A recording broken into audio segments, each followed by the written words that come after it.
Selamat berjumpa kembali saudara-saudara dalam pertemuan renungan keluarga malam hari ini.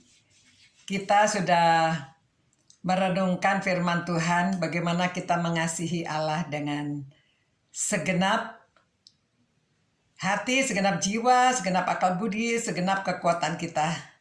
Dan bagaimana kita harus mengasihi sesama kita seperti kita mengasihi diri sendiri. Oleh sebab itu, kita mau belajar bagaimana kita bisa berbagi dengan orang lain mengenai hal yang rohani. Ya, kita belajar kalau kita mengasihi orang lain, kita melakukan apa yang kita tahu itu baik, kita bagikan. Dan kalau kita punya harta dunia saja kita bagikan, apalagi kita memiliki harta surga. Kita memiliki kehidupan kekal. Kita sudah memiliki Tuhan Yesus sehingga kita dapat diselamatkan. Nah, itu sesuatu yang lebih penting daripada harta dunia.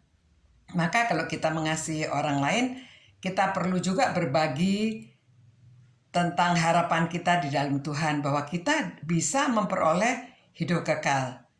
Nah, yang menjadi dasar bagaimana kita bisa berbagi tentang hidup kekal di dalam Yesus Kristus, kita mesti menjalin hubungan dulu dengan orang lain ya. Kalau hubungan kita baik, kita dikenan, kehidupan kita, sopan santun kita, ini boleh untuk orang tua maupun untuk anak-anak, wanita ataupun pria.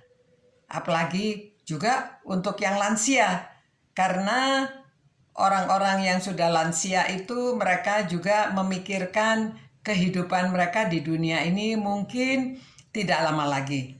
Walaupun anak muda juga ada yang hidupnya tidak lama di dunia ini. Tetapi semua orang akan menghadapi kematian. Itu sebabnya kita memikirkan tentang hidup sesudah kematian. Jadi selain kita hubungan yang baik, kita menjalin suka berbagi, orang senang dengan kelakuan kita. Kalau kita disenangi dengan orang lain, pada waktu kita berbagi cerita, orang juga mau mendengarkan. Jadi kita mesti bersama-sama dengan Paulus mempunyai keyakinan bahwa aku mempunyai keyakinan yang kokoh dalam Injil. Karena Injil adalah kekuatan Allah yang menyelamatkan setiap orang percaya. Ya, memang dia katakan pertama-tama untuk orang Yahudi, tetapi juga orang Yunani. Berarti di luar Yahudi, semua orang bisa memperoleh keselamatan di dalam Yesus Kristus.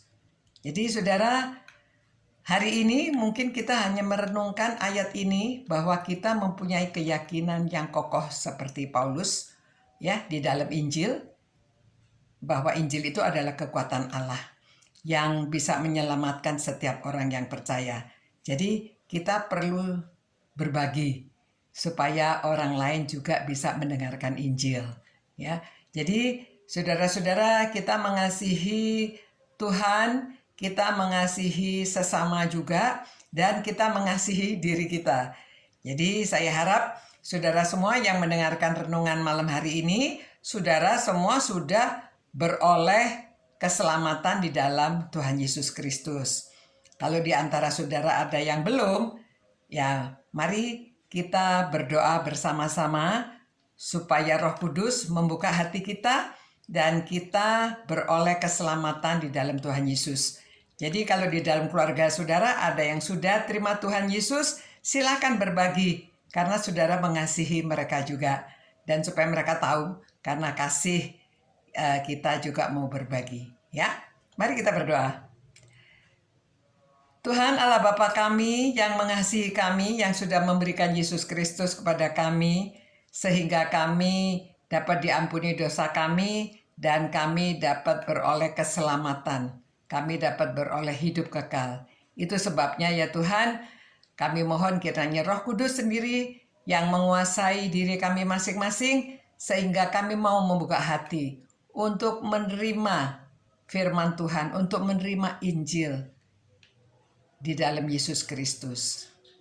Berkati kami semua Tuhan, kiranya Tuhan memelihara keluarga-keluarga yang sedang merenungkan firman-Mu ini, agar semua bisa saling mengasihi, saling berbagi di dalam hal jasmani maupun hal rohani, terutama mengenai keselamatan. Terima kasih karena kami berdoa demi nama Yesus Kristus, Tuhan kami. Amin. Sampai berjumpa saudara-saudara. Selamat malam. Tuhan berkati dan lindungi saudara.